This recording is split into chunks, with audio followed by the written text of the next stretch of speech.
So Nampo Alpha is die 16de tot die 18de Oktober.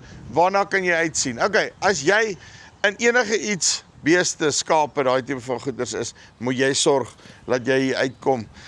Lewende hawe, hulle het 'n klein huisie vol kompetisies, alles, julle sal alles op die webwerf kry. Dan ook Lamb Champs se finale is die Vrydag aand. So jy lekker lus is vir lekker spit, okay, om daar kom deur trek, die 17de, nee.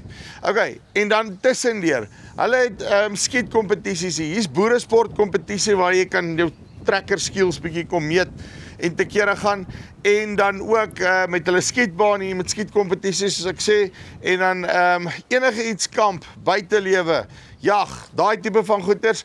Hulle het 180 verskillende uitstallers hierso. So maak seker dat jy nie hierdie ene mis nie. 16 tot 18 Oktober op Nampo Park. Ons sien vir julle hierso.